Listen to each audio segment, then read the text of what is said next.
Hi, I'm Natalie Higgins, and you're watching NDE Talk. Today's guest, Leo Walton, a very eclectic minded individual who has spent decades aboard the Sea Spirit in order to obtain knowledge and information on spiritual growth. Leo shares with us his brush with death and his spiritual awakening that soon unfolds. If you guys can stick through till the end, he also explains the books he's written upon the knowledge that he has gained over the years. So without further ado, I welcome you, Leo. Uh, I was having some difficulty aboard my boat, the Sea Spirit. I was staying on a board at the time. I've actually been a boater now, living afloat for the biggest part of 3 decades, and I've sailed all over the place in that duration. But it was summertime here. I'm sitting aboard the same vessel now, the Sea Spirit, that my accident occurred on. I've owned this vessel about 18 years now, and it happened 15 years ago. It was August. It was actually August the 8th, what they call the Lions Gate portal, which is a big energy time of the year. Yes. That was a weird day for of all of them for it to occur on.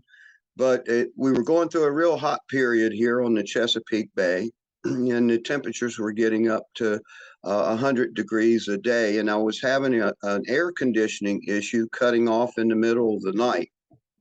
And the previous owner had put a new upgraded unit in that had more power, but they didn't upgrade the circuit breaker. So the circuit breaker was popping off in the middle of the night, and I'd wake up in a pool of salt water, so to speak, and it was real uncomfortable. And after 3 nights, I said, "Well, I've got to dig into this and find out what's going on." So Yeah. about noon on the 8th, I decided that I was going to tackle this issue. And the safest thing to have done at the time would have been to cut all of the electricity off, but it was so hot, particularly inside a boat with all the windows up. I just wouldn't have been able to do this job because it was probably way over 100 degrees inside the vessel. So I left the electricity on. Having been in industry my whole career, I was used to being around electricity and safe with it and knew what to do and what not to do. However, it had been some time since I was doing those particular projects. And in that time, I was driving more, and I developed like a carpal tunnel syndrome in my wrist from Mm. driving so much. And I ended up buying a one of these medical magnetic bracelets that you put on your wrist or on your arm to relieve that pain, and it worked for me. I experimented with it, been wearing it for years. I mean, if I had it on, no pain. If I had it off, pain. So whether it's, psychosomatic that we think it works, so it works, or whatever, Yeah. for me, it worked. But I forgot about this and the relationship between electricity. And alternating current electricity is rotating magnets. So having a magnet in close proximity, I was holding the panel. I didn't touch anything with the hand that was in the hot zone. It was the hand that was in the safe zone that had the magnet, and the electricity arced from the panel right to the bracelet that I was wearing on my wrist. Yeah. Okay. And it actually melted the bracelet loose from my wrist, which was stainless steel, which took about 2,600 degrees to do that. It Wow. blew the magnet out of the side of the bracelet itself, but that's the only scar I had on my body at the time that I had any injuries, because it left a burn mark right there at that location on the side of my hand. But the Mm. electricity ran all the way up through my brain and down through my leg, creating traumatic brain injury and nerve damage down my whole left side. The heat alone burnt a lot of the myelin coating off of the nerves. So it was a Yeah. really exciting period with pain, dealing with pain. Uh, Yeah. I ended up getting catapulted through the air from where I was working.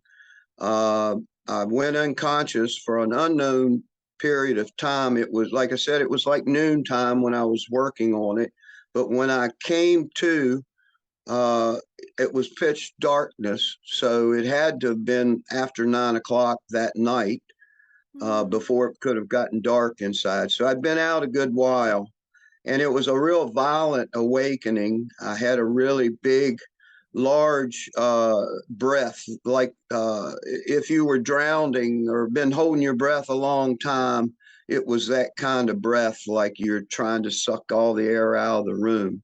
Mm. And I looked around, and I was kind of not thinking properly at the time, but I didn't realize anything was wrong with me other than the fact I'm like, where am I? Why am I laying here in the floor?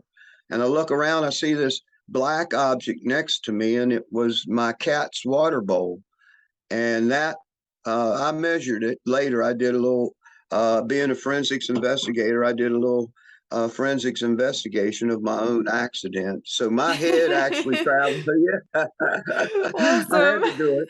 I had to do it. I had a lot of questions about my accident for myself that I couldn't remember, Yeah. but I kept wondering, why am I laying at my cat's bowl? That's 13 feet away. That's what I measured. I took a tape Wow. measure out, and so I traveled a long way, and I had horrible pain in my shoulder and left arm. It just was, man, I felt like somebody had just beat me with a baseball bat.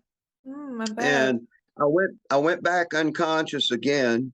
I woke up again later and was fumbling around trying to.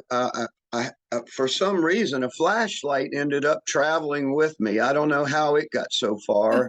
I must have grabbed it along the way. I don't know, but Yeah. I tried to pick it up with my left arm, and it wouldn't respond.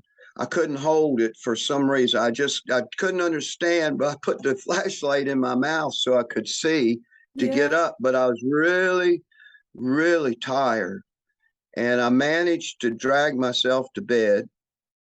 And I laid there for the better part of 3 weeks in bed. I had my cell phone plugged in, luckily, Yeah. at the time, and my son and I, both of my children, I stayed in contact with. But it's sometimes it could be a week or whatever. And one day I woke up and the phone was ringing, and I answered it, and it was my oldest son. Dad, where you been? I've been trying to call you, blah blah blah. And I told him, I said, man, I don't know what's going on, but I'm in bed, and I'm having chest pains, which the doctor said that was because I was in atrophy from laying in bed in that position for so long. That's Mm. what the chest pains were. Whoops. Excuse me, after I knocked a tablet in the floor. But anyway, he says, "What's been going on?" I said, "No," and I told him.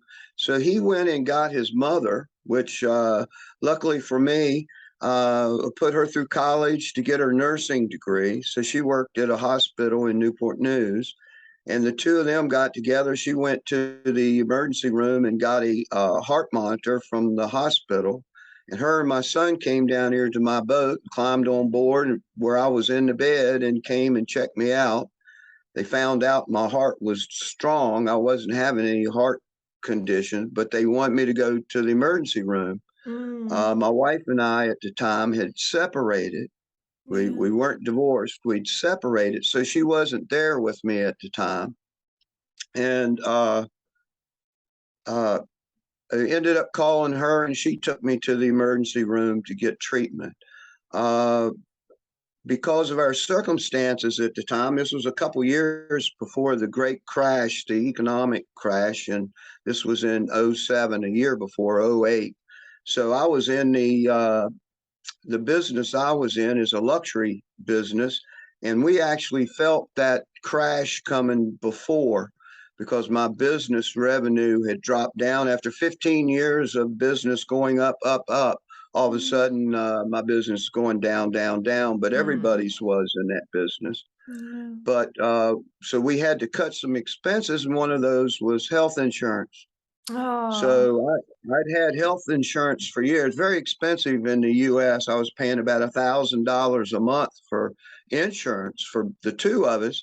And she decided to go and get a job with a corporate restaurant to get insurance through the restaurant. So we canceled our my policy to save the money about 2 weeks before her policy cut in. mm, And then she decided to leave that job right at the last minute. So oh, when this happened, it was just a calamity of events.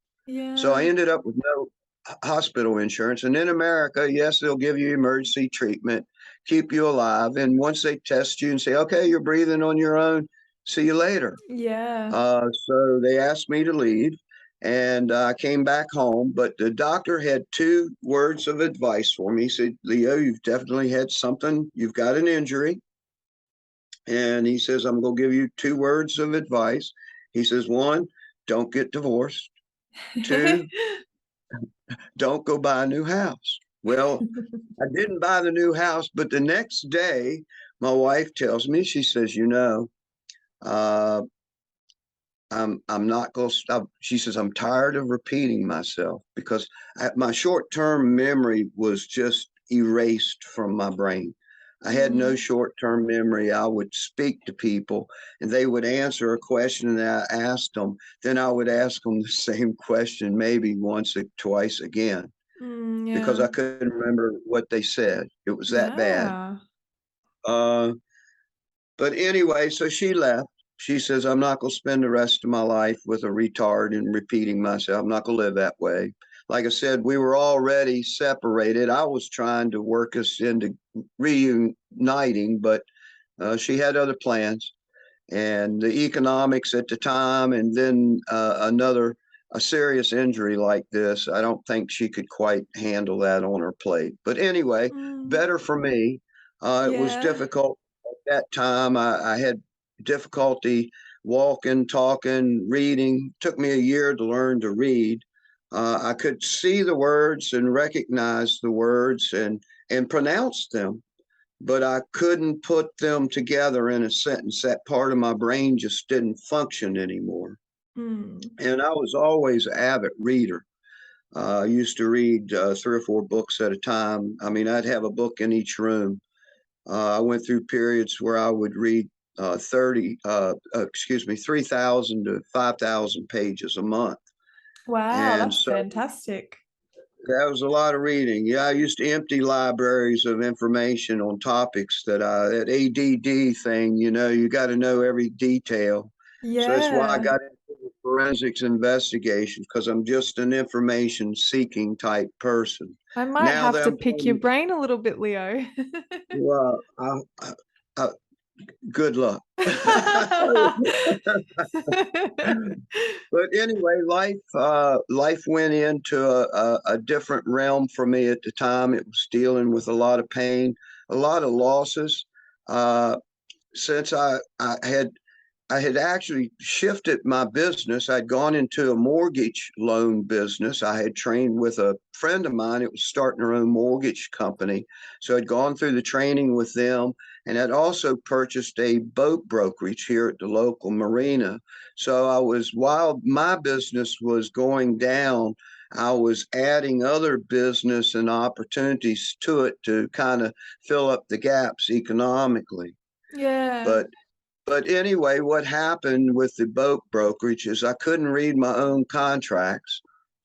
I Oh. had listed about $1 million worth of inventory, and I found out I couldn't do that business. I had to sell that.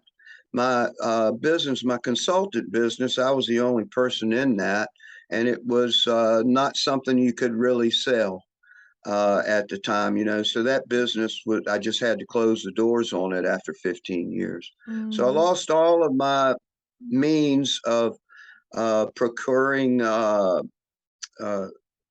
income for myself. I did get a little bit of money out of the boat brokerage that I sold mm, uh, to carry me over for a little while. But anyway, things run out when you don't have an income in America. There's not much support here Mm. Most of the people nowadays, both husband and wife are working. Some of them are working two jobs, just trying to keep up from Yeah. the devaluation of the dollar over the years. It's just the middle class and the is just taking a huge hit. But anyway, uh, I progressed through the long term. I started having all of these. Let me back up a little bit. One of the injuries that I sustained in this is I lost the feeling in my body. I couldn't feel anything. You could touch me and I could tell somebody had a hold of me, but I couldn't tell that on my skin. Like I couldn't feel the sunshine if I walked outside or my Oh, hair blowing in the wind. Those feelings were totally gone from me. wow. And, and I was numb inside too. The brain damage had desensitized me to where I just didn't have any feelings of compassion or anything. That love, that connection that you normally have with people was just absent. So when my Yeah. wife said she was leaving, it didn't even bother me. It just, we'll see you. I didn't have any uh, heart pains or anything about that. Yeah. The weird thing about brain injuries is about 2 years after that is when I started to miss my wife. It was like one day I just had a shift and I said, "Oh my golly, I really miss my wife. Let me get with her and see if she wants to get back together again." Yeah. So I so I contacted her and we got together and had lunch a few times and it was a friendly exchange, but she had moved on, another relationship.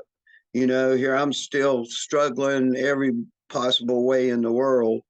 And she definitely didn't want to hook back up for that rodeo show. You have a beautiful heart, Leo.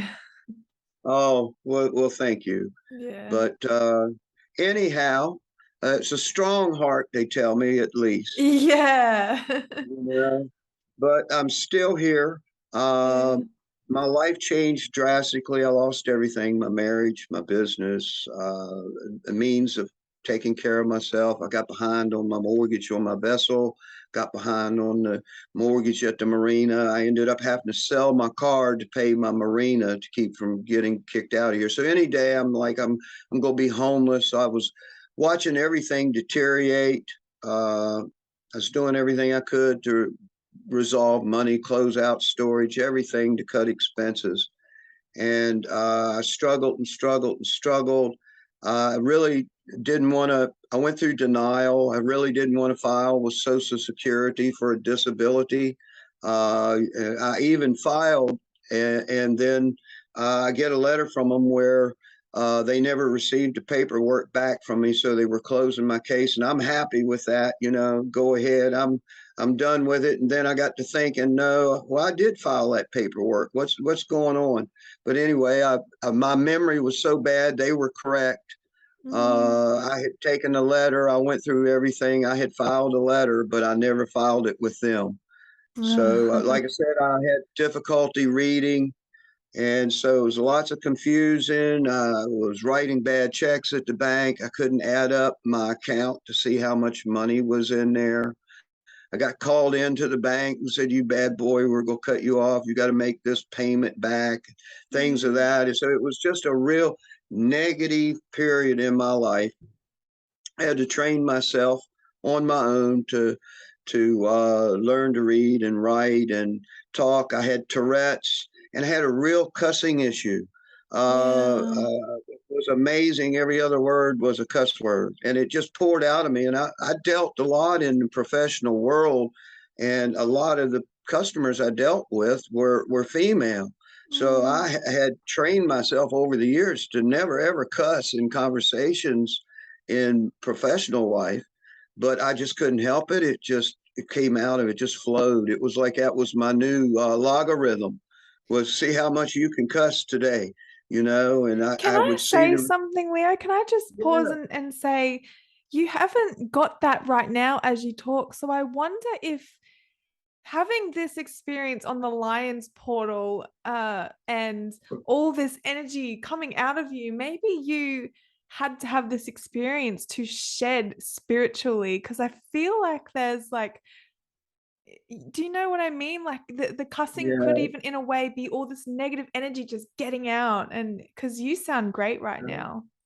Thank you. It's a good, well, it's a good perspective, actually. You know, I've been looking at this thing now 15 years from uh, journaling the experience as I went through it. That's how I wrote that manuscript, the rare one. Mm, Um, and experimenting with the new techniques of healing, documenting that's what what I to was getting stream. at. Uh, Healing. It's like Okay, you seem like a yes, healing. healer. Yeah. Healing, Yeah. exactly. I really, once I went through it was a real battle as an athlete. I had learned and trained my whole life. You get an injury and you do things to let it heal, and then you exercise it to get better and better and stronger than what you were before. Yeah. And what I learned with nerve damage and brain damage, it don't work that way. Mm, It just is a matter of time. The doctor said it takes about 3 years for your brain from traumatic brain injury to get back to that equilibrium that's the intellect that you're going to have to function with the rest of your life is after three okay. years. Mm, And so I documented all of these things really well. I wrote 2 journals over 2 years, and it got to be 100% about healing. I dove into learning everything I could. The computer system was a good method for me to learn to read. I would get books, and I literally would read a sentence, and then I would take a highlighter and highlight the sentence and read it again. So I was reading everything and more. I have books that I read that the entire books are underlined. All of the pages are highlighted in different colors and yeah. pink and blue and yellow. So I kept them as souvenirs as a reminder of just some of the tools that I taught myself. But I Repetition is had key to all, learning. that's right. You got to have the Yeah. motivation. But the biggest battle I had, uh, I was always a big competitor, being an athlete. So I got into a competition with myself, and it was old Leo and new Leo, is the way I looked at it. It really was two identities, and they were Yeah. doing battle, and I was fighting old Leo instead of working with new Leo. And I got Yeah. suicidal.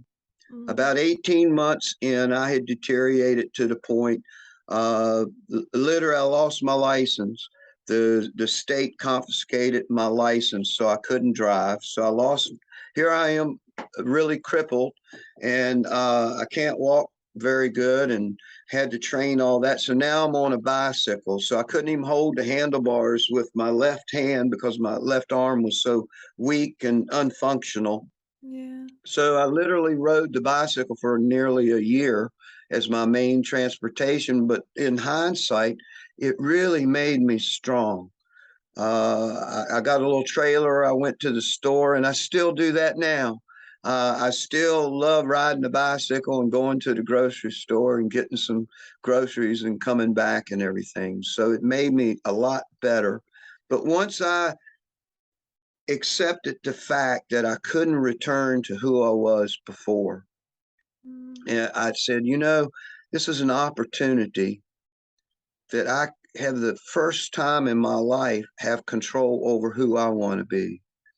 So I mm, looked at new Leo and I said, what does Leo want to be? And that's what I did. I molded my life around that, and I became a yogi. Trained in yoga. I was having real duck for 2 years. I couldn't turn my head to the left because the musculature was so tense from where the electricity had run through the left side of my body. So I got into yoga for the physical fitness. Next thing I know, they're trying to talk me into going into yoga training. I became certified to teach yoga after a year. And I wanted incredible. to, because I had these energies inside, I diagnosed myself as having a sudden Kundalini awakening at the same time.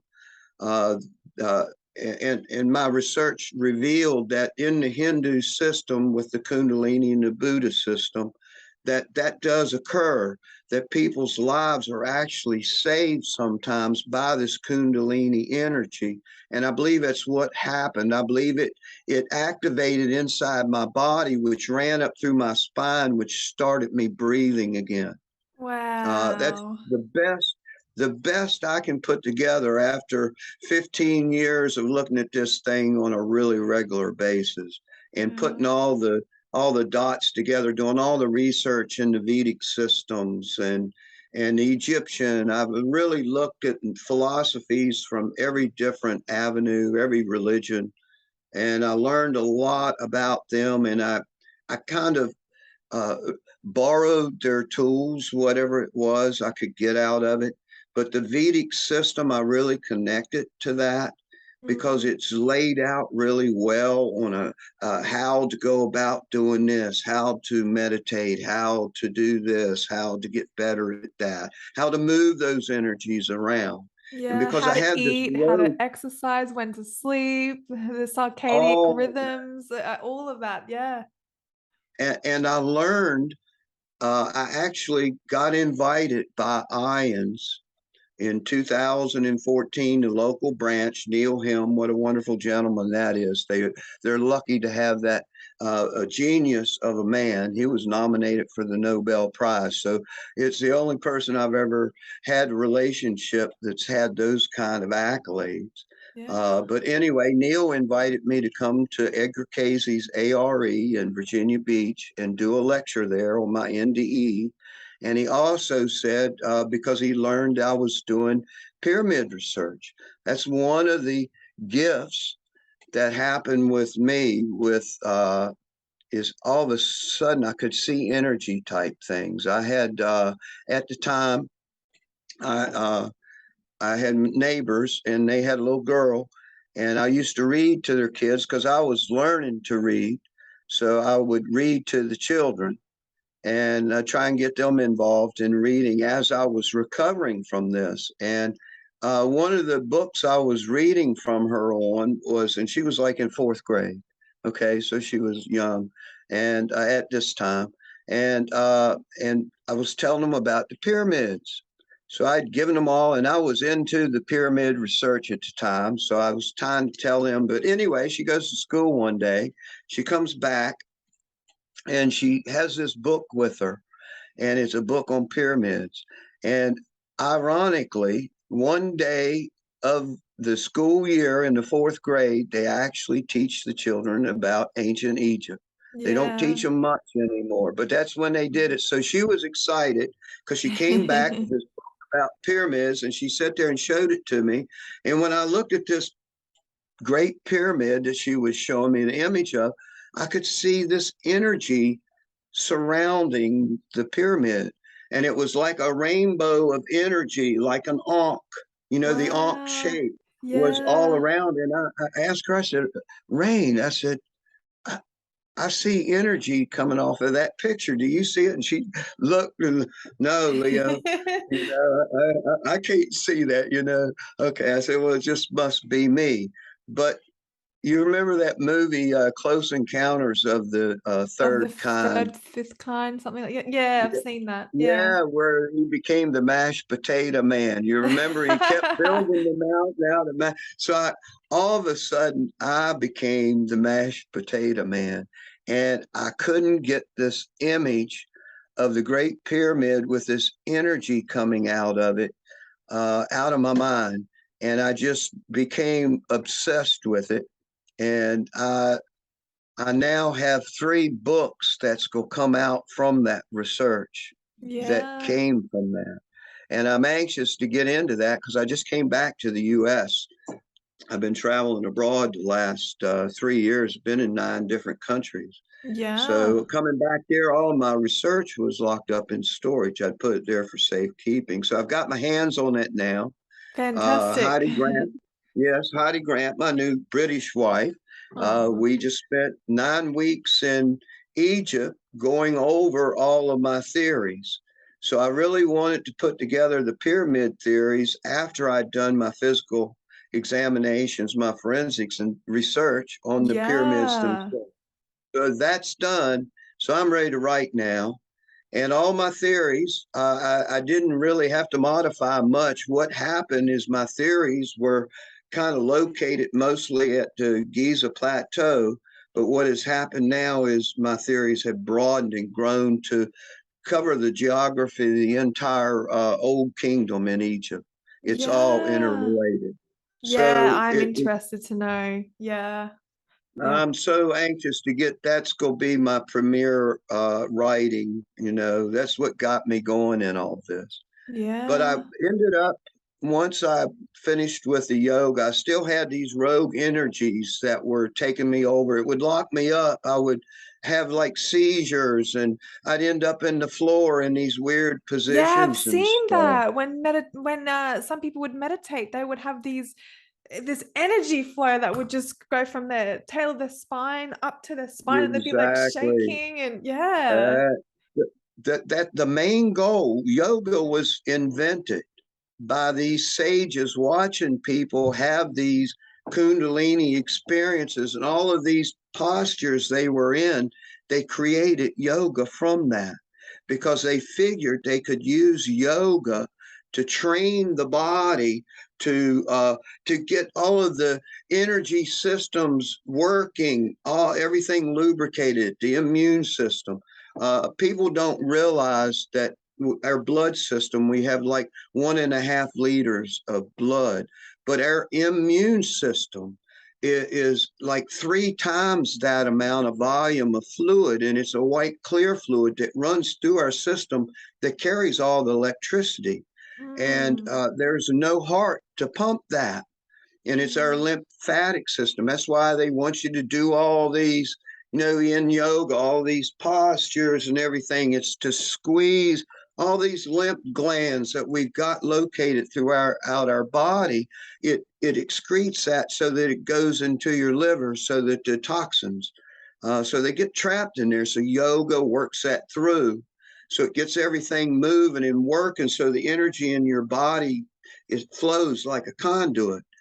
And so mm. they train for years and years and years just to awaken their kundalini. And if your Yeah. body is prepared for that, because a kundalini, the way they rate this, and I've taken it and put it in my own words to make it more fathomable. I explain in my first book, Addicted to the Sun. I go into that pretty detailed. But the uh, the human body operates on an energy level that's equal to 100-watt light bulb. Okay, so Okay. everybody pretty much knows the brightness of a 100-watt light bulb. Mm. Kundalini energy multiplies that light bulb power by 10 times. So that means all of a sudden now you've got energy moving through your body. It's not 100 watts, it's 1,000 watts. So your body has to be perfectly in every center. It's what they call, when somebody says their chakras are blocked, is the energy gets stuck at the solar plexus or at the heart or at the pineal gland. It gets trapped there. And that's the whole key, the deep meditations, the yoga, all the package. It's a whole system they put together to move this energy to where it Mm. connects from the spine to where it circulates. It creates a vortex inside you and Yeah. gets Is it that the energy. Taurus? Taurus That's energy? exactly. Yeah. And that's Yeah. what we are. Us as human beings, all the energy research I've done, we are negative little Tauruses of energy Yep. because we're of this earth, and the earth is negative, which is Mm. counterclockwise. And the Yeah. sun, that whole relationship, everything is bipolar. You have to have the masculine and the feminine, and they have to be balanced before Yeah. you can have illumination. And I call my electric shock my grand illumination, is what I call that I again. just got the goosebumps. Yep. It's been a really interesting ride. I ended up with a lot of going down the rabbit hole. I got into shamanism, different uh, different shamanism, from the Central American shamans to the indigenous shamans in America themselves to the Celtic. I come from an Irish and German background, so I was naturally drawn to the Celtic shamanism. I delved in that, got into astral travel, started having all these visions and events going on. I learned to manipulate that. I got interested. I have so many heroes in my life and superstars as far as gurus and philosophers and intellectual people that I really delved into their philosophies to build the foundation of New Leo on. And Yeah. I really, I met a woman visiting my mom out in, she was a nurse, and I was talking to her about my brain injuries. And she dealt with a lot of veterans out there. There's a lot of military in the Lawton area. And she was telling me about all the soldiers that were coming back from brain injuries from these bombs that explode, that's big, Mm. popular because they're cheap, and they set them off with their cell phone. Uh, but anyway, so many soldiers coming back, and I really got interested after talking to her about becoming more involved in putting information together to help these people, and not only them but their families. What I Yeah. learned from doing the research on this is your soldier comes back from the war and he's different to his family. He's been injured and he's brain injured, which means he's lost himself. It means Mm. who's returned is not their person. They don't recognize them. And a lot of times the soldier ends up on psychotic drugs for the rest of his life, but so does the family. They're real Yeah. quick to take the family and say, well, I know y'all are all going, we'll put you in therapy and put you on these pills. So it ends up with a dysfunctional family. And Mm. there's me, when it first happened to me, I needed medication. I was just a thrill seeker. I couldn't feel anything. So all of a sudden, speed, I would get on my motorcycle and just ride wide open. I'd go to this bridge that's 5 miles long across the water, and I'd ride it wide open one way and turn around, come back the other way. I got real crazy with it. So I Yeah. needed something to gain control of my sanity and everything. Yeah. I ended up on 7 medications over time. I had a good doctor that I was working with eventually. Uh, it all worked out, but I didn't like the medications. I didn't like the way they made me feel. So I started doing things to wean myself off of the medication, and one of them was sun gazing.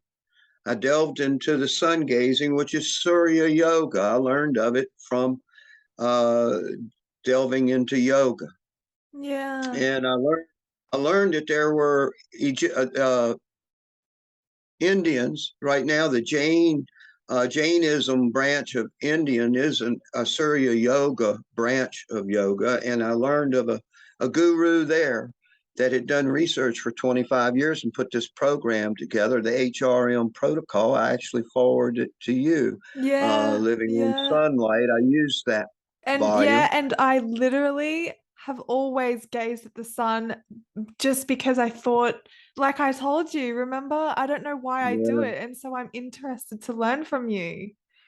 Oh, well, it's innate. We've been so brainwashed. Don't stare at the sun, it'll make you go blind. I mean, I can hear my Yeah. mom say that a thousand times. And what happened we used to use a lot of sun and drink a lot of sun waters and stuff up until penicillin was created. Mm. When penicillin came out as an antibiotic, it had a bad reaction with people in sunlight.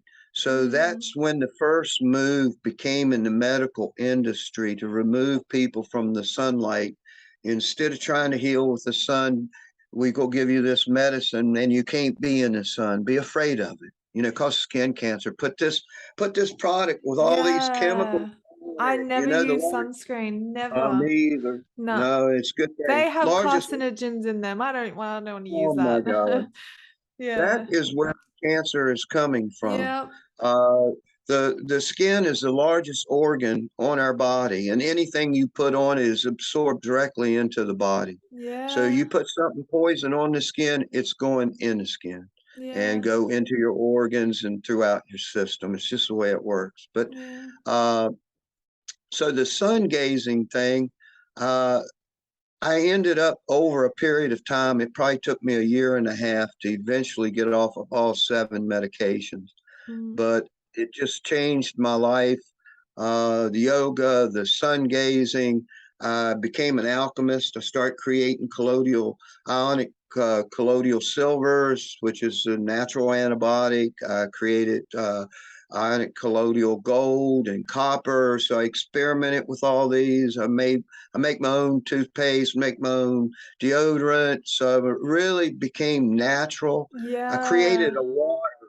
a water product from my pyramid research. Once I learned how the pyramids uh, influence the water, it's all about the water with Yes. pyramids.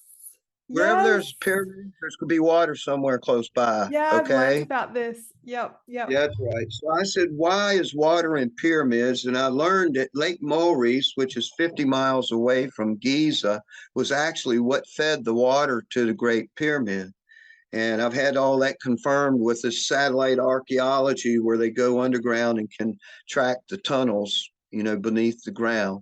So I've Yeah. had confirmation on my theories on what was going on there. So anyway, I created this water. It takes 2 days to make it from distilled. And over time, I was doing experiments with. I kept losing my appetite as I sun gazed. By Mm. the time I finished sun gazing, I'd finished. I literally was only eating 2 meals a day. I just lost my appetite to where I just wasn't hungry. So I naturally just skipped a meal a day, and I was eating 2 meals a day. By the time I got that was really happening about 20 minutes in. By the time I was done with it, which took a year for me Mm. to get to be able to stare at the sun for 45 minutes duration. Yeah. And I'm drinking my water, and I'm walking on the beach barefoot in the sand, getting the piezoelectric discharge, which is another method that they use you to detox your pineal gland. We have Yeah. all the reflexology in our feet and our toes that connect right to the pineal gland. People don't realize that. That's why it's so important to take our shoes off and walk on the bare earth, on the sand or the dirt or rocks, not grass. Grass will steal that energy from you. But anyway, I was walking on the beaches, getting this energy and everything. And this is when I started having my first where I could see the future. I had a really bizarre event one day. I sun gazed and I went and was walking along the beach. And I would walk 4.5 miles on the beach. So it was a long walk. Yeah. And all of a sudden, I had an image that my mother was going to die on my birthday. Now, my mother lived about 2 miles from me. I moved her from Oklahoma, put her in an assisted living home, and she was doing well. And tears, literally, when it happened, it was such a physical, emotional. I literally saw the tears squared out of my eyes. That's how Yeah. intense that feeling came over me. And in my mind, it just stopped me dead in my tracks. And I'm like, I'm talking, I'm having all of a sudden, I'm having this image, and I'm like, I don't know why I thought this. I said, well, if it's God's will, it's okay with me. And Mm. it was like okay with it, but I couldn't wait to get home to tell my lady this Mm. crazy thing that had happened to me. So I rushed everything to get back and tell her. I said, I was walking down the beach and I had this image that my mother was going to die on my birthday. And this was like 3 weeks in the future. And I'll Wow. never forget it. And she won't either. She still feels bad that day. But she says, she just sat there and kind of looked around the room, looked at me, and she says, Leo, you really are crazy. That's what she said to me. You really are crazy. He says, your mother is doing really well. She's comfortable. She's healthy and she's stable right now. I said, I can't explain it. All I know is it was just a tremendous traumatic event. So Mm. we kind of let it go. Yeah. The crazy man went about his business. And 3 weeks later, About 3 or 4 days before my birthday, my mother went into a coma, and she Wow. died at sunrise on my birthday, believe it or not. Wow. Yeah. Okay. So Wendy uh, made a really big apology, and she still feels bad. She's, oh my God, Leo. She said, I don't know what to say. It just seems so crazy, but it Mm, happened. yeah, it And did. uh, so I started paying attention to more of the images I would get. So I make a lot of predictions about things. Mm, Nothing as traumatic as somebody's gonna die, or anything like that. But I've seemed to predict financial trends and where the economic forum is going, what's happening to the middle class, what's happening to humanity. I have a whole lot of ideas on that, which I like to share with people. So it yeah. keeps me on the edge of insanity or sanity. I'm not sure. That's the best place to be. All we can do It is is. learn and grow and whatever. I think that's Yeah, great. exactly. Exactly. Well, this whole boating lifestyle, I've always considered myself a fringe dweller. In other Yeah. words, I'm a natural boy. I love nature, and I have Yeah. relationships with so many birds around here. I mean, I've got relationships with a great blue heron, Helen, and she'd probably be famous, but she's at the end of her life now. She's about 20 years old, and Uh, I've had a relationship with her for about 18, 19 years at this marina here, and I can yeah. get really close to her. She's about 6 foot tall, Yeah, I've standard seen her on your on the ground. Facebook. Yeah. Oh, yeah, she's magnificent. And Yeah. we communicate regularly. But anyway, so as a natural boy, living on the fringe, living surrounded by beauty. So the event occurred in a very beautiful environment that was easy for me to become a hermit, be Mm. alone, lick my wounds, cry my tears, cry my beer, I mean, so to speak, and, and figure out what I was going to be when I grow up. So Yeah. Oh. that's where I am now. It's all good. I met a woman 3 years ago. I was on a site. It was called the Magical Egypt site. As a matter of fact, the people that run that site were actually out of Australia, uh, and Venice Yeah. and Chase. But anyway, uh, good folks, and we we I was communicating about an image that Heidi Grant had posted on there. I didn't know her. It's the first time I'd ever seen any post from, but she had made a post from one of her trips to Giza, from Valley of the Kings. She took a picture of an orb, and I've been doing lots of research with orbs and doing the sun gazing. I have a broader spectrum of light, so I can actually see these orbs and manipulate them in the camera to move them where I want them to be and pose them, so to speak. Wow. Which gives me an advantage on taking pictures of orbs by being Yeah. able to see them. But anyhow, I told her, I said, that's an orb. And she came back, says, I know. And we started to talk and just communicate back and forth. I never even seen a picture of her. She had a fake picture on her profile picture.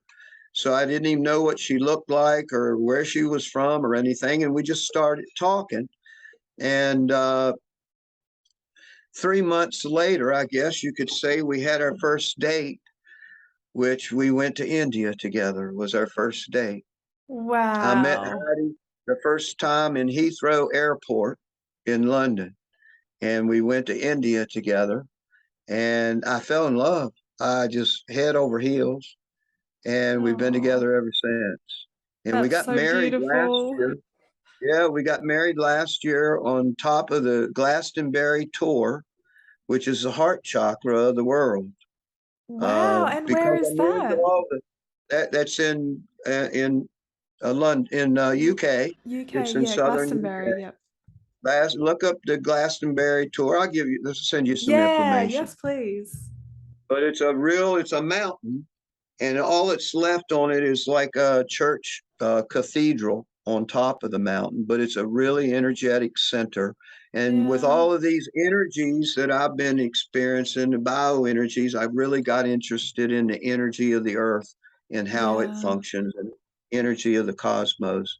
And the book I'm working on now, called The Cosmic Circuit of Man, is a book where I detail how all the sun, we get our energy from the sun, the earth affects us, and how we connect. All of those things function together because it is Yeah. a system, and we're Yeah. all part of that system. The quantum entanglement Yeah. of our Yeah. energy. Yeah. We're surrounded with billions of energies around us all the time. And sun gazing taught me to be able to separate and identify those and understand how they work together. It's kind of like living on the water and watching the water when the tide's going out and the wind's blowing this way and the waves are going in. It's different energy, and everybody just gets along and it just Yeah. finds It its just own flows. equilibrium. Yes. Yeah. But it's all good. I'm in a happy place, enjoying life, and I want to share. I'm so glad it's been since I've done 2 lectures and 2 workshops with Ions, 2014, 2015. I did 2 workshops there. Uh, and I've been absent from being involved with Ions. I wanted to get back involved with them. So reconnecting with you and Peggy, I hope just leaps me into getting more actively involved in IONS. I've been invited to 2 of their international conferences to speak, and I was going to speak on the sudden Kundalini awakening, but neither of those trips I could make it work out at the time to get. Mm. One of them was in California and one of them was in Texas. So I had issues at the time I was dealing with it. I just couldn't get away, but Yeah. I hope maybe in the future that I'll be doing lectures with them there. I want to get proactive in their organizations. The whole IONS experience for me, I didn't want to do it at first. My mate at the time helped me and really encouraged and gave me the bravery to go up there and stand and talk intimately to a group of unknown people that I didn't know about really personal stuff that was going on in my life. Yeah. And once I did it, uh, the healing, because for me the event had been so traumatic in every regard. I lost all my confidence as a human, as a man, and it just gave me that slingshot, man. It just slingshot me back to life, is what it did, and it Yeah. and I've been wide open writing ever since. And I want to share it with people because I've learned so much of things that benefited me that other people can do too, without having to get on some kind of medication that's going to change your personality and maybe cause you some kind of symptoms that they just have to give you another medication, to Yeah. cover. The And downward that's what spiral. Mm. and that's what modern medicine is. Here, Yeah. take this. And it's sad. And I hope we're going to get past that. I hope this whole reset that we're going through financially and economically and socially, the whole COVID thing, once we get through that, I think we're going to see a whole new way of healing, Well, what do new they ideas. say? Before you heal, you get to a certain point where it's very dark, and it's when you get to the precipice that you start to realize, oh, I need to change, right? So we're at this moment in time, we're at hard times, and from here, it can only go up, really. That's So right. there's going to be some big changes, and I can feel it. And with more people It, like it, you, it's gonna work. It's gonna save lives. well, that's what I hope. When you look back, I'll be 70 my next birthday. So when you look back at your life and why did this happen to me? Why me? Why? I just Yeah. a dumb bloke that just got, just I don't know. I feel like I have a purpose, that I feel like I've learned and had all these experiences, and all of them to merge together to come to a precipice now. right at this time. So I feel like I I was a professional firefighter. So I was a Cub Scout, a Boy Scout. I was always, wanted to open doors for people and help old women cross the street and help people that were injured. I've done that. And once you're a firefighter, you're always a firefighter. You Oh, never lose that sensitivity and that desire to help people or the skills that you learn along the way. But I've wanted to take that and share it with people that can help people's lives.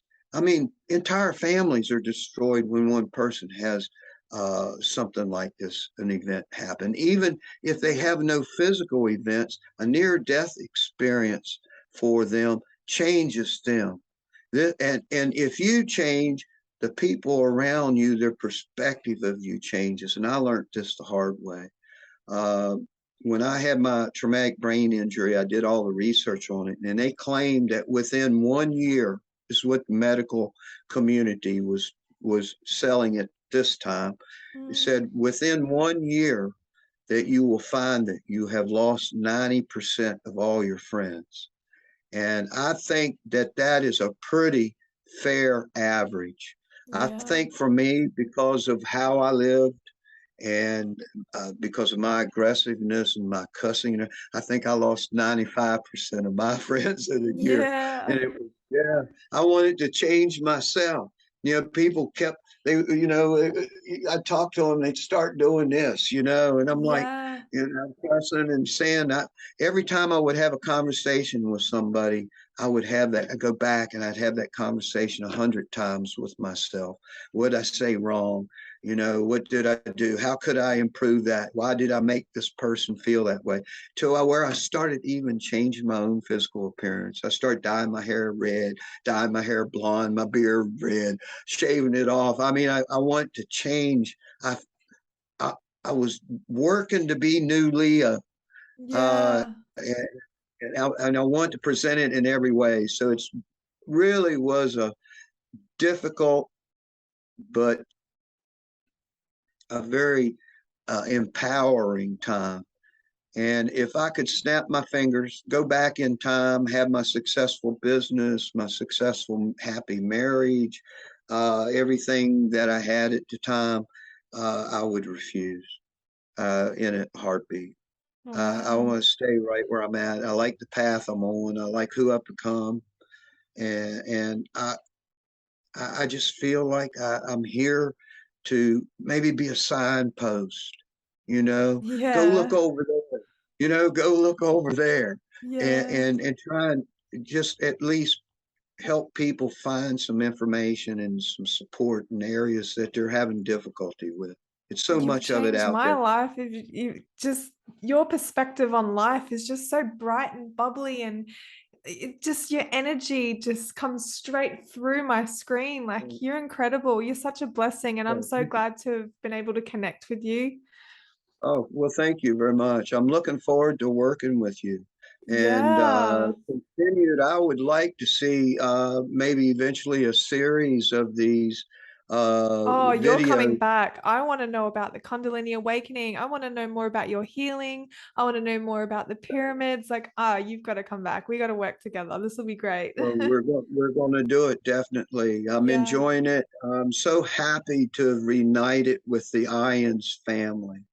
It Yes. really it makes my heart smile. That's beautiful. Really, really good. Can I ask you one question, Leo? Yeah, far Um, away. so when you had your traumatic experience and you flew 13 meters, was it? 13 feet. 13. That would be meters would be probably 4 meters and some change. Yeah, okay. Wow. Did you, that would have been a pretty bad bang. Like, did you at all come out of your body in any way? Did you have an experience out of your body, or was it just the spiritual awakening that you had? Yeah. I equate it this way, and this is kind of the way I look at it. You know how I explained to you it was 2 years before I missed my wife. Okay, I Mm, I I'm wondering the experiences like my astral travels and some of the events that I had there, because I did one of the early ones I actually had a relationship with Jesus. I'm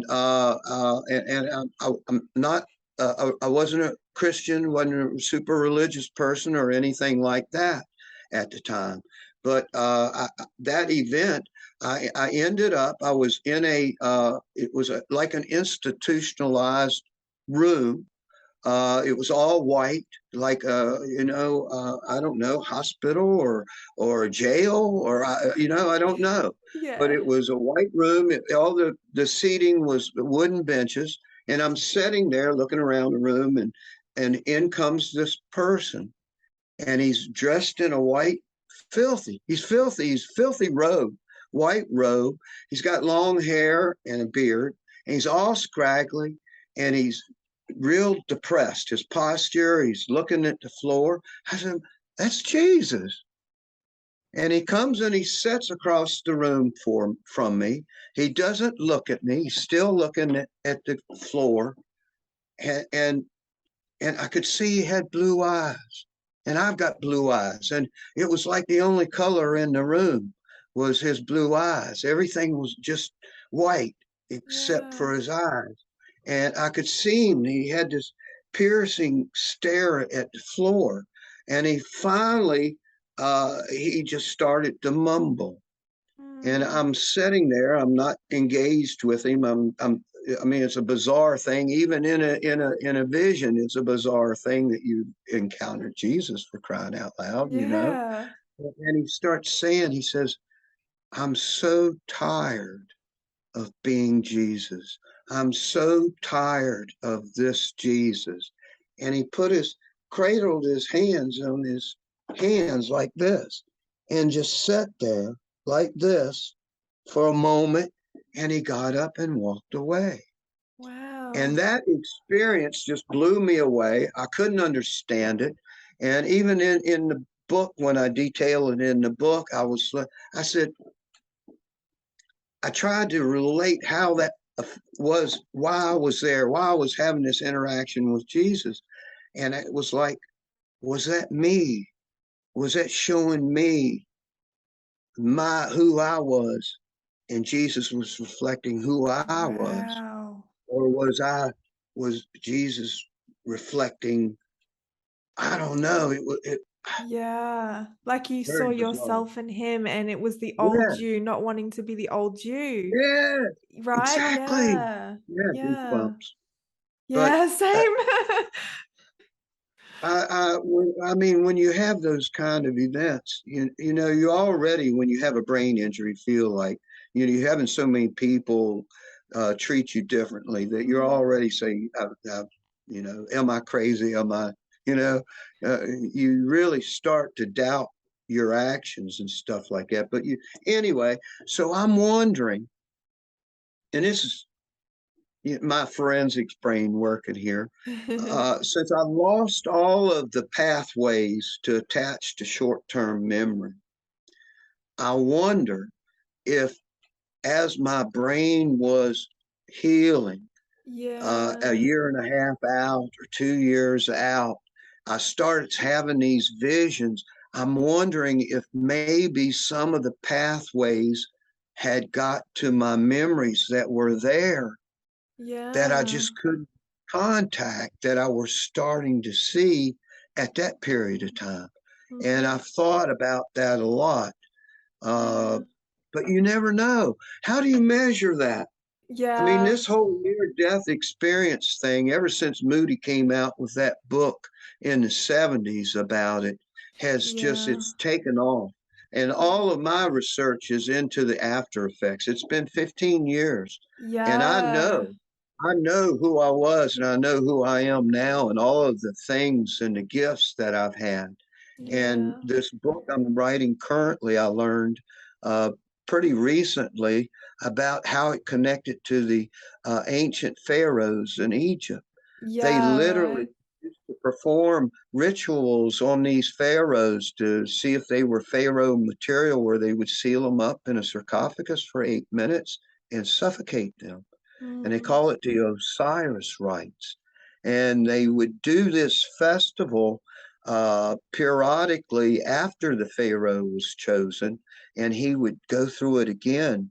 Ramses the second, which you're going to learn a lot about Ramses the second. He Mm. was a new kingdom pharaoh in Egypt, and he was the most powerful pharaoh, and he lived to be 90 years old. So he was a strong man. He was in power for 67 years. And Mm. during his 67 years, they have a festival. They call it the Heb Festival. That's done, the whole country does it. And this is a time when the pharaohs would be go through the Osiris rites again. So Ramses II was recorded in documentation that he performed 14 Hebsed festivals. And the Egyptians believed that the pharaohs were gods on earth. And by having these near death experiences, they gained more power, more Mm. gifts, and more strength. Yeah, just So got it the was an goosebumps again. empowering thing. So it really makes you look at ancients that actually are having their world leaders. These are your world leaders, is the Pharaoh, the Yeah. gods on earth, literally suffocating them to bring them back to life so that they would occur the things that can happen to you when this does happen. Yeah. That's interesting. So there's going to be lots of writings and research and perspectives on that coming out of Captain Leo. I can tell you that because I really connect to that, and I can say firsthand, this I understand this. I really connect to this, and it's time. You got to wonder now if can we actually induce NDEs Yeah, because right. I mean, really, I think it's going to open up a whole new avenue. That it sounds Twilight Zone and scary, but they did this to make Pharaoh's gods on earth. There was a reason for that. But he had 14 times he had a Sebhed festival, which meant Yeah. when he was chosen as Pharaoh, he had one. So 15 times he had near death experiences that you can relate to. Yes, he was a powerful man because he was a living God on earth. Because Wow. the sun, and that connection that you have with that, and that's they were sun gazers also. So they incorporate near death experiences in sun gazing. And I've done the same thing just by circumstances. Right. I'm going to write stories and information with a different perspective. I'm looking forward to it. Oh, and can you tell the viewers the books and where they know how to find them? And if you like, would you like me to link these books in the description, or are you still working on Um, them at the moment? I've got, Addicted to the Sun, Book of Miracles is the first book I published. I published that in 2020. That's literally a number of experiments in there. I did two sun gazing experiments. I used HRM protocol, which I followed his protocol as close as I could to it. Took a year, took 90 hours of staring at the sun. I documented it. I've got pictures. I actually, in the book, you'll be receiving your copy of it once I get Yeah. back to the UK, forward it to you. I actually, when I first start sun gazing, I would palm my eyes afterwards and I would see all these visions. And I would come back, and for the first period of time when I started, I would take crayons and I would draw the visions. I actually drew those and they're Wow. in the book. I captured them and documented what I was seeing. Incredible. Uh, so, so it started out visually, and I, I pretty much documented all of my sun gazing events on Facebook. So I would take the camera, I would take pictures of the sunrise, sometimes videos, and I would document how long I did it, and then I would journalize it in a book that I had.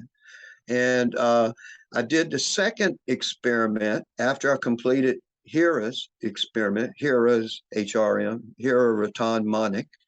He's rest in peace. He just died in February. I dedicated my book to him. We're actually going to India after the first year. I haven't been able to get in because of the COVID, and I was going Mm, hand carrying my book to Kerala, where he lived, and give it to him, tell him how much it changed my life and hope it changes other people's lives. mm. But he passed away in February. Uh, I'm the second sorry. experiment I did is once I got up to 45 minutes, his system says once you reach 45 minutes, you never have sun gaze again. He is correct. But I wanted to push the envelope. So I went another 7 months where I sun gazed another 63 hours in that 7 months, all at 45-minute duration, and to measure to see what happened to me. I lost the urge to eat. I Yeah. lost all, I don't feel hunger anymore. I never Mm. am hungry. I can skip, I only eat one meal a day, but it led me into doing my next research. It's in the book where I went 90 days with no food. Um, As and I was having under the sun as your main source of energy. exactly in this Yeah. water that I created. Like I Yeah. said, I created this water. I call it my rainbow water, by the way. But I ended up when I was doing the water as experiment with. I said I'm getting energy from this water because you structure it to the frequency of the earth, okay, which is what our cellular beats at. Okay, Mm. I use Triskelase and granite that it sets on overnight. So it gets a vortex of energy and it Yeah. infuses it electromagnetically. I created a super salt solution with Himalayan salt. I use eyedropper. I put so many drops of this solution into the water, and I would set it into the sun, and it would become plasma infused. So basically, it becomes an electric battery because the Yeah. salt water is an electrolyte, just like in the cell of your wet cell batteries. And I figured at the end of this thing, all the research I've done over the years, drinking this water for 8, 10 years, and I figured it was giving me 30% of my energy needs a day because I wasn't eating much. You know, I was measuring how I felt and things like that. So basically, I drank black coffee and my water for 90 days. I didn't eat anything, no food. Uh, I didn't, no sugar, none of that stuff. Uh, and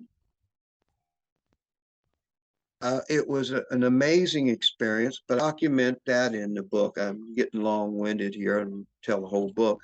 But so that recipe for my water and that particular experiments in the book also. So it's a real eclectic, but that's the way I Mm. like to keep it because we're all here, there, and piecemeal together. So everything I do is going to be put together like a quilt. You know, it's going to be all Yeah. different colors. All my research is going to be overlapping, and this book's going to have a little of this in it. And but I want them to kind of tie together. You know, I want this Yeah. first book to the second book and the third book. The second book I've written, it's in edit right now, is actually the story of my NDE and the things that I did for my healings. It tells this whole Yeah. adventure with the stargazing and all the crazy experiments, the bad things that were happening to me and the good things that were happening. And with the whole theme of the book is uh, for so long every day it is so negative.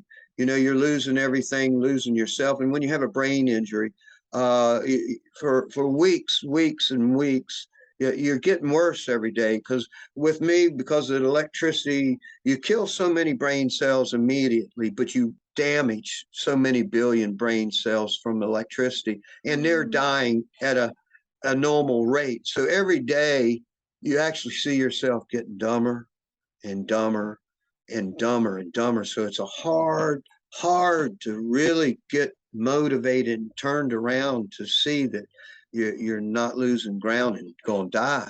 Yeah. I had so many people tell me, say, "Oh man, you're so lucky," but you know, a lot of people get electrocuted like that, and 3 months later they die.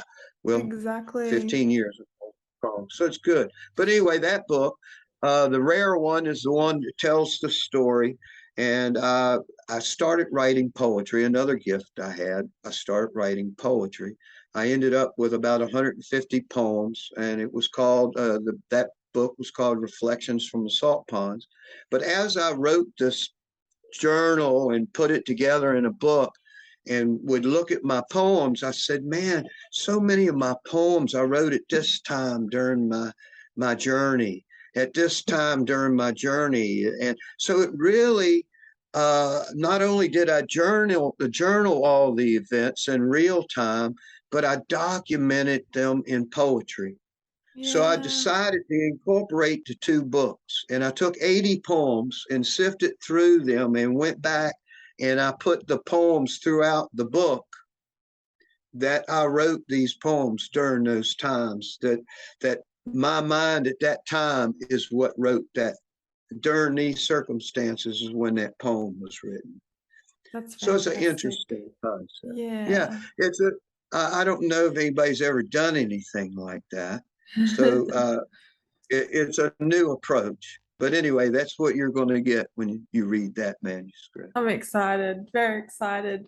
And thank you so much for coming on today. Thank you for sharing all your experiences and your healing and how you got through it. And it's such an intriguing story. And yeah, thank you so much for Thank you. sharing. Oh, thank you for. I feel honored and so excited to be hooked up with Ions again. And please share my email. The way I travel, giving out my phone number. This number is only going to be active the time I'm in the U.S. and I'm leaving the U.S. first week of October and go back to UK. Yeah, Um, and I'll have a different number there. So, but my email address stays consistent. And I mm, can, if I'm going to communicate with people by phone, I can give them the new number and we can, set up communication there. But Captain, you want me to list it or you want to put it at the end of the post or yeah. So I've how? got your email. I will link it in the description, but can I also link your Perfect. Facebook maybe as well? Fine. Yes, please put Facebook on Yeah. there. Yeah. Heidi and I, we have great ambitions to open a healing center in Belize. We spent Yes. 5 months, yeah, 5 months in Belize this past winter, looking at residents and a place for a healing center. And we want to really get in with new techniques, new methods. Longevity research has become a real interest of ours. We consume lots of supplements good for strong immune system, particularly in these days of pandemics and different Yeah. techniques of healing using modern techniques rather than drugs and Beautiful. type of yeah. Yeah, I look forward to that. I'd Yeah. love to Thank visit you. and try it for myself, you know? Yeah. Okay, we're going to do it. Yes, we're hoping to build labyrinths and really make it a indoor outdoor thing, a nice setting and a nice environment around friendly people. I think this is your purpose and this is why you're meant to be here, Leo, just to share you and what you bring to the table. This is incredible. I'm very excited for this and I'm looking forward to it to see where you go on your Awesome. journey. Awesome. Thank you very much. And Yeah. I'll take you up on that offer. Yeah. Oh, well, look, it was a pleasure chatting with you today, Leo. And if you guys have any comments for Leo, be sure to write them in the comment section. But for now, this is our amazing guest, and thank you so much for sharing your experience. Awesome. Awesome. Peace to everyone. Yes. Thank you so much. Look forward to our next visit. Beautiful. Take care, Leo. All right. Bye bye. Hi, it's Natalie again. If you guys liked my last video, please like, share, and subscribe, as well as hit the notification bell so that I can notify you for future videos. Thanks again for watching. This is Natalie from NDE Talk, and I hope to see you again.